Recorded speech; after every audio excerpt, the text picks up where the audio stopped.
বিসমিল্লাহির রহমানির রহিম।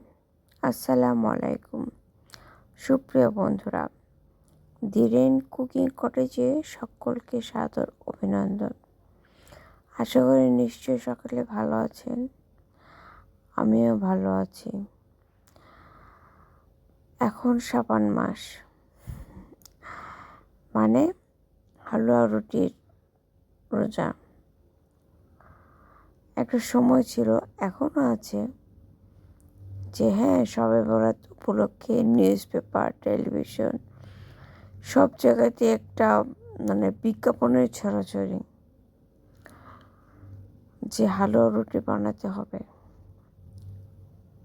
তো যাই হোক, আমার ব্যক্তি জীবনে কিছু স্মৃতির কথা তুলে ধরি।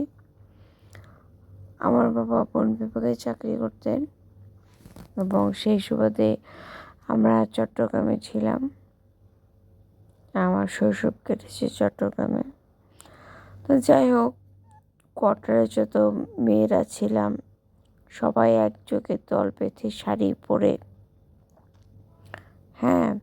আজকে উদ্ধার করে ফেলবো, আল্লাহকে আজকে আর আকাশে থাকতে দেব না আমাদের ইবাদতের চোটে।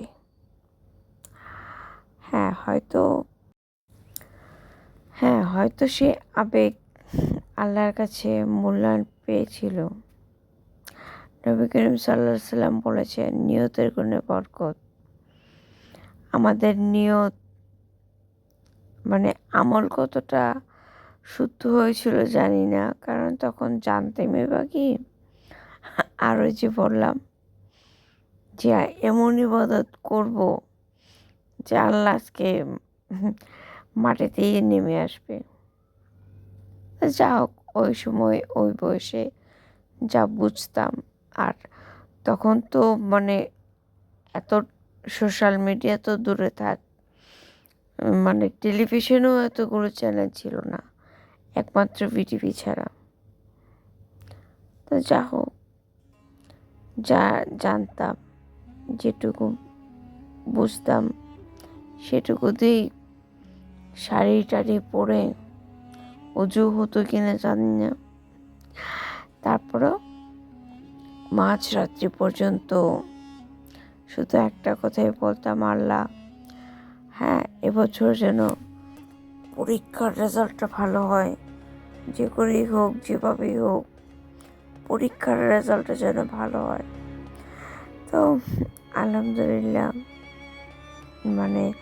নবী করিম সাল্লাল্লাহু আলাইহি সাল্লাম যে বলতেন নিয়তের গুণে বরকত, ওইটুকুন বয়সে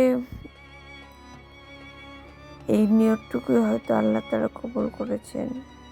যা চেয়েছি আল্লাহর কাছে আল্লাহ দিয়েছিল। স্কুল লাইফে অন্তত কোনো খারাপ রেজাল্ট হয়নি, বরাবরই প্রেস স্টুডেন্টই ছিলাম। যে স্কুলেই পড়েছি প্রেসের বাইরে আসিনি। তো আমরা যেন সবসময় নিয়তটাকে ভালো রাখি, ঠিক আছে? আর বেশি বড় কিছু বলবো না। সবাই কে কী ভাবছেন, কে কী করবেন, কমেন্ট করে বলতেই পারেন, কেমন? আর সবাই আমরা সকলের জন্য দোয়া করি। সকলের প্রতি শুভকামনা রইল। আজ তবে এ পর্যন্ত, দেখা হবে পরের কোনো ভিডিওতে। সে পর্যন্ত সুস্থ থাকুন, ভালো থাকুন। সালামুন কালাম মির রব্বির রহিম।